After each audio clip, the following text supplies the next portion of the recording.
പുതിയൊരു വീഡിയോയിലേക്ക് എല്ലാവർക്കും സ്വാഗതം. തോമസ് സെബാസ്റ്റ്യൻ സംവിധാനം ചെയ്തിട്ടുള്ള ആ എന്ന് പറയുന്ന സിനിമ കണ്ടു കഴിഞ്ഞു.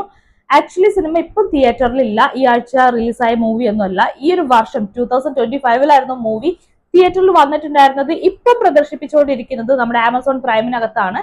ഞാൻ അവിടെ നിന്നാണ് സിനിമ കണ്ടിട്ടുള്ളത്. അപ്പൊ ഈ സിനിമ റിലീസ് ചെയ്ത സമയത്ത് കാണണ്ട എന്നുള്ളൊരു ഡിസിഷൻ എടുക്കാൻ കാരണം ഈ സിനിമയുടെ പേരും അതുപോലെ തന്നെ പോസ്റ്ററുമാണ്. ആത്യന്തികമായിട്ട് നമ്മളൊരു സിനിമ കാണണം എന്നുള്ളൊരു ഡിസിഷൻ എടുക്കുന്നത് എപ്പോഴാണ്? അതിന്റെ പേരും അതുപോലെ തന്നെ അതിന്റെ പോസ്റ്ററും മറ്റു പ്രൊമോഷൻ വർക്കും ഒക്കെ കണ്ടിട്ട് നമുക്കൊരു ആകർഷകത്വം തോന്നണം. ഈ സിനിമ കണ്ടാൽ കൊള്ളാം, പൈസ കൊടുത്ത് വാങ്ങിച്ചാൽ കൊള്ളാം, നല്ലൊരു പ്രൊഡക്റ്റ് ആയിരിക്കും അത് എന്നുള്ളൊരു ഫീല് നമുക്ക് വരണം. ആ ഫീല് വന്നിട്ടില്ല എങ്കിൽ നമ്മൾ ആ സിനിമ വേണ്ടാന്ന് വെക്കും. അത് തന്നെയാണ് ഈ സിനിമയുടെ കാര്യത്തിൽ സംഭവിച്ചത്. സിനിമയുടെ പേര് കണ്ടപ്പോൾ, പോസ്റ്റർ കണ്ടപ്പോൾ ഞാൻ വിചാരിച്ചു ഇതൊരു തട്ടുപൊളിപ്പൻ സിനിമയായിരിക്കും, പ്രത്യേകിച്ച് കോണ്ടന്റ് കാര്യങ്ങളൊന്നും ഇല്ലാതെ പറഞ്ഞു പോകുന്ന ഒരു സിനിമയാണെന്ന്. പക്ഷെ സിനിമ അങ്ങനെ ആമസോൺ പ്രൈമിൽ വന്ന സമയത്ത് കാണുമ്പോഴാണ് മനസ്സിലാക്കാൻ പറ്റിയത് ഇതങ്ങനെ തട്ടുപൊളിപ്പൻ സിനിമയോ അങ്ങനെ ഭയങ്കരമായിട്ട് പ്രശ്നങ്ങളുള്ള സിനിമയൊന്നും അല്ല.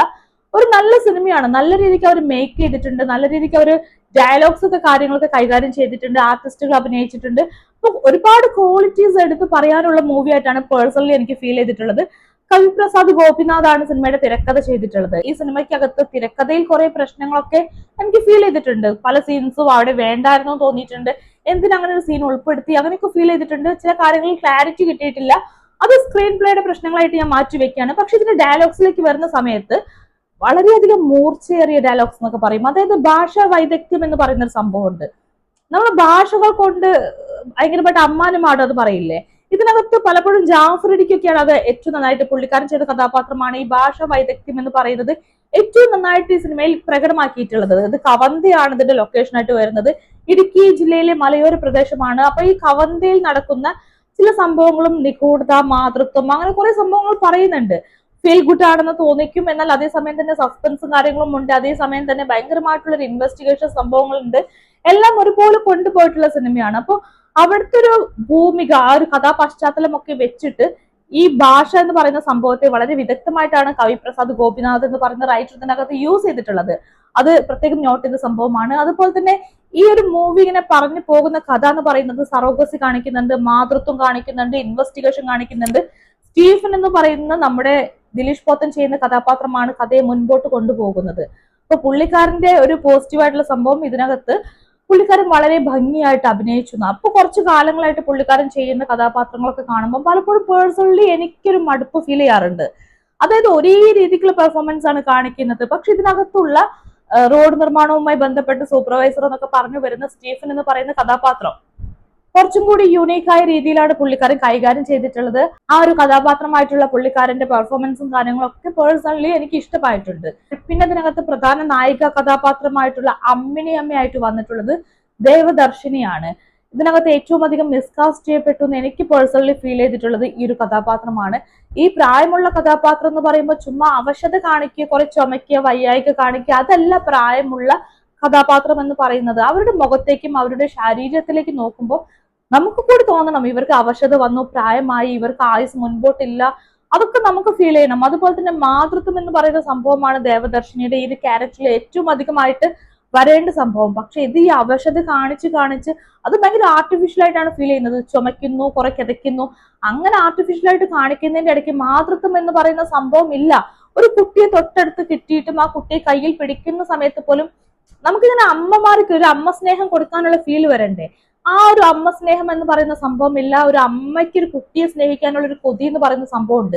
ആ കൊതിയാണ് ഇതിനകത്ത് ദേവദർശിനിയുടെ കാര്യത്തിൽ ഏറ്റവും അധികം മിസ്സായി കിടക്കുന്നത്. അതുപോലെ തന്നെ ഈ പ്രായാധിക്യം എന്ന് പറയുന്ന അവശത സംഭവങ്ങൾ കാണിക്കുന്നുണ്ടെങ്കിലും ആ ഒരു പ്രായം കൂടുതലുള്ള സംഭവം പ്രകടമാകുന്നില്ല. പുള്ളിക്കാരി അഭിനയിക്കാൻ ട്രൈ ചെയ്യുന്നുണ്ട്. അപ്പൊ എന്തുകൊണ്ടാണ് ഇവിടെ ഒരുപാട് അധികം ആർട്ടിസ്റ്റുകൾ ഉണ്ടായിട്ടും ഈ ദേവദർശിനിയിലേക്ക് ഇവർ ക്യാരക്ടർ എത്തിച്ചതെന്ന് എനിക്കറിയില്ല. എന്തായാലും വളരെയധികം മിസ്കാസ്റ്റ് ചെയ്യപ്പെട്ടിട്ടുണ്ട്. പിന്നെ ജാഫറുഡിക്ക് എല്ലാ സിനിമകളിലെ പോലെ തന്നെയാണ് ഇതിനകത്ത് അഭിനയിക്കുന്നത്. അഭിനയത്തിൽ വ്യത്യാസമില്ല. പക്ഷെ അതേസമയം തന്നെ പുള്ളിക്കാരന്റെ ഭാഷയാണ് എനിക്ക് ഏറ്റവും അധികം ഇഷ്ടമായിട്ടുള്ളത്. ആ ഒരു ഭാഷ എന്ന് വെച്ചാൽ സംഭാഷണങ്ങൾ, അതിനകത്തുള്ള ഒരു ഭാഷ വൈദഗ്ധ്യമാണ് എനിക്ക് ഓക്കെ ആയിട്ടുള്ളത്. പിന്നെ നമ്മുടെ ശ്രുതി ജയൻ ഇതിനകത്തൊരു കഥാപാത്രം ചെയ്തിട്ടുണ്ട്. ശ്രുതി ജയന്റെ ഇപ്പൊ അടുത്ത കാലത്ത് കണ്ട സിനിമകളിൽ ഏറ്റവും നല്ല കഥാപാത്രമാണിത്. നിസ്സഹായാവസ്ഥയുണ്ട്. ഈ സറോഗസി എന്ന് പറയുമ്പോൾ നമുക്ക് അതിന്റെ കുറച്ച് വശങ്ങളെ കുറിച്ച് മാത്രമേ അറിയുള്ളൂ. ഈ സറോഗസി മൂലം ഒരുപാട് കഷ്ടപ്പെടുന്ന ആളുകളുണ്ട്. അതിന് പല രീതിക്ക് തട്ടിപ്പിനകപ്പെട്ടും അല്ലെങ്കിൽ ഇരയാക്കപ്പെട്ടും എല്ലാം വളരെ മോശമായിട്ടുള്ള അവസ്ഥകളിലൂടെ കടന്നു പോകുന്ന ഒരുപാട് മനുഷ്യരുണ്ട്. ആ മനുഷ്യരുടെ പ്രതിനിധിയായിട്ടാണ് ഇതിനകത്ത് നമ്മുടെ ശ്രുതിചേന്റെ ക്യാരക്ടർ വന്നിട്ടുള്ളത്. അപ്പൊ അഭിനയത്തിലേക്ക് നോക്കുന്ന സമയത്ത് ഓക്കെ, പല ക്യാരക്ടേഴ്സും എനിക്ക് പേഴ്സണലി പെർഫോമൻസ് കൊണ്ട് ഇഷ്ടമായിട്ടുണ്ട്. കോഴിക്കോട് ജയരാജിന്റെ ഒരു ആശാൻ എന്ന് പറയുന്ന കഥാപാത്രമുണ്ട്. ഇതിനകത്ത് എനിക്ക് ഒട്ടും ക്ലാരിറ്റി കിട്ടാത്തൊരു കഥാപാത്രമാണ് ആശാന്.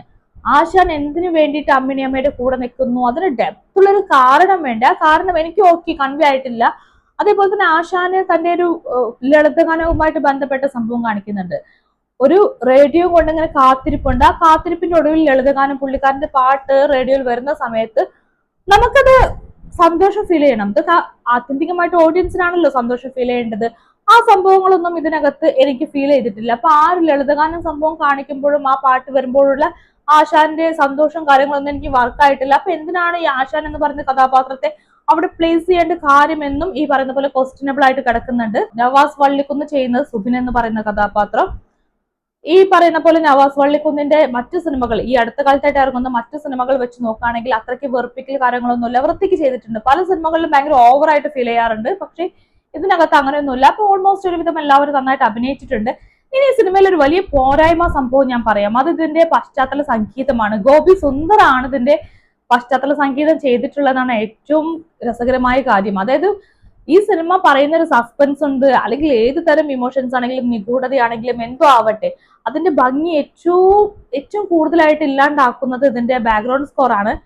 അത് വളരെ മോശമായിട്ട് ചെയ്തു വെച്ച പോലെ എനിക്ക് തോന്നി. എങ്ങനെയാണ് ഗോപി സുന്ദർ ഈ വർക്ക് ചെയ്തത്, അല്ലെങ്കിൽ പുള്ളിക്കാരൻ എന്ത് പറ്റിയെന്നൊക്കെയാണ് തോന്നിപ്പോയത്. പിന്നെ മറ്റു ടെക്നിക്കൽ സൈഡിലേക്ക് വരികയാണെങ്കിൽ ഇതിന്റെ സിനിമാറ്റോഗ്രഫി നല്ല രീതിക്ക് അവർ വർക്ക് ചെയ്തിട്ടുണ്ട്. അതേപോലെ തന്നെ എഡിറ്റിംഗ് ആണെങ്കിലും അതൊക്കെ നല്ല രീതിക്ക് തന്നെ അവർ ചെയ്തിട്ടുണ്ട്. പക്ഷേ പ്രധാന പ്രശ്നമായിട്ട് വരുന്നത് ഇതിന്റെ സ്ക്രീൻ പ്ലേ എന്ന് പറയുന്ന സംഭവത്തിലെ കുറച്ച് പ്രശ്നങ്ങൾ വരുന്നുണ്ട്. അതുപോലെ തന്നെ ഗോപി സുന്ദറിന്റെ വർക്ക് ഒരു വലിയ പ്രശ്നമായിട്ട് വരുന്നുണ്ട്. പിന്നെ അമ്മിണിയമ്മ എന്ന് പറയുന്ന കഥാപാത്രം ഒരു പ്രശ്നമായിട്ട് വരുന്നുണ്ട്. ഇങ്ങനെ കുറച്ച് പരിമിതികളേ ഉള്ളൂ എങ്കിൽ കൂടിയും ഇത് നമുക്ക് കണ്ടിരിക്കാൻ പറ്റുന്ന ഒരു സിനിമ തന്നെയാണ്. മാത്രമല്ല ഇപ്പൊ കുറച്ച് വർഷങ്ങളായിട്ട് വന്നുകൊണ്ടിരിക്കുന്ന ഒരുപാട് മലയാള സിനിമകളുമായിട്ട് കമ്പയർ ചെയ്ത് നോക്കുകയാണെങ്കിൽ എത്രയോ സിനിമകളുണ്ട് കുറെ ഫണ്ടൊക്കെ ചെലവാക്കിയിട്ട് പ്രത്യേകിച്ച് കഥയുമില്ല ഒന്നുമില്ലാത്ത രീതിക്ക് പുറത്തു വരുന്ന സംഭവങ്ങൾ. അതൊക്കെ വെച്ച് നോക്കുമ്പോൾ ഇത് നല്ലൊരു വർക്കാണ്. ആക്ച്വലി ഞാൻ പറഞ്ഞില്ലേ, നമ്മുടെ ഈ പേരും അല്ലെങ്കിൽ പോസ്റ്ററും കാരണം വേണ്ടെന്ന് വെച്ച വർക്കാണ്. പക്ഷെ ഇത് നോക്കുമ്പോൾ ഞാൻ വലിയ പ്രശ്നങ്ങളൊന്നും കാണുന്നില്ല. നമുക്ക് വൺ ടൈം വാച്ചബിൾ ആയിട്ടുള്ള മൂവിയാണ്. വളരെ ഭംഗിയായിട്ട് അവർ മേക്ക് ചെയ്തെടുത്തിട്ടുണ്ട്. എത്ര മേക്ക് ചെയ്തെടുത്തു കഴിഞ്ഞാലും അത് പ്രേക്ഷകരിലേക്ക് എത്താതെ പോകുന്നതിന്റെ കാരണം ആദ്യം പറഞ്ഞു കഴിഞ്ഞു. അല്ലാത്ത പക്ഷം ഇറ്റ്സ് എ ഗുഡ് മൂവി എന്ന് ഞാൻ പറയുള്ളൂ. അതായത് കണ്ടു തുടങ്ങി കഴിഞ്ഞാൽ ഈ സിനിമ ആദ്യം തൊട്ട് അവസാനം വരയ്ക്ക് നമ്മൾ കാണും, എന്താണ് ഇവർക്ക് പറയാനുള്ളത് എന്നുള്ളൊരു ആകാംക്ഷ നമുക്ക് ഉണ്ടാവും. അപ്പൊ അത്തരത്തിൽ കണ്ടിരിക്കാൻ പറ്റിയ മൂവിയാണ് ഈ പറയുന്ന സിനിമ. പിന്നെ പ്രത്യേക ഒരു കാര്യം കൂടി പറയാനുണ്ട്. ഈ ആ എന്ന് പറയുന്നത് വളരെ ബുദ്ധിപരമായിട്ട് ഇവർ എടുത്തൊരു പേര് കൂടിയാണ്. ഈ അമ്മ എന്ന് പറയുന്ന ഒരു പദം അത് സംഭവിക്കുന്നത് ആ എന്ന് പറയുന്ന ആ ഒരു കൂടിച്ചേരലാണല്ലോ. അപ്പൊ അതൊക്കെ ഉപയോഗിച്ച് സറോഗസിയുമായിട്ട് ബന്ധപ്പെട്ട് മാതൃത്വമായിട്ട് ബന്ധപ്പെട്ട് സിനിമ എടുത്തപ്പം എല്ലാം കൂടി ചേർത്തിട്ട് കൊടുത്ത പേരാണിത്. പക്ഷേ എല്ലാ ഡയറക്ടേഴ്സും ശ്രദ്ധിക്കുക, എല്ലാ ടെക്നീഷ്യൻസും സിനിമയുമായിട്ട് ബന്ധപ്പെട്ട പ്രൊഡ്യൂസേഴ്സ് ഒക്കെ ശ്രദ്ധിക്കുക. സിനിമ എടുക്കുമ്പോൾ നിങ്ങൾ ഈ പറയുന്ന ഈ ആശയങ്ങൾ ആളുകളിലേക്ക് എത്തിക്കാൻ വേണ്ടിയിട്ട് സിനിമയുടെ പേര് കൊടുക്കാതിരിക്കുക. പ്രേക്ഷകർക്ക് സിനിമ കാണണമെന്ന് തോന്നുന്നൊരു പേര് കൊടുക്കുക. അങ്ങനെയാണെങ്കിൽ മാത്രമേ പ്രേക്ഷകർ ആ സിനിമ കാണാൻ വേണ്ടിയിട്ട് ക്യാഷ് മുടക്കി തിയേറ്ററിൽ എത്തുള്ളൂ. അല്ലാത്ത പക്ഷം പ്രേക്ഷകരത് തള്ളിക്കളയും. അപ്പം നിങ്ങളുടെ ആശയങ്ങൾ എന്തിനേക്കാൾ കൂടുതലായിട്ട് നിങ്ങൾക്ക് പ്രേക്ഷകർക്ക് ഈസി ആയിട്ട് കണക്ട് ചെയ്യാൻ പറ്റുന്ന ഒരു പേരാണ് സെലക്ട് ചെയ്യേണ്ടത്. അതായിരിക്കും സിനിമയുടെയും നിങ്ങളുടെയും നല്ല ഭാവിക്ക് നല്ലത്.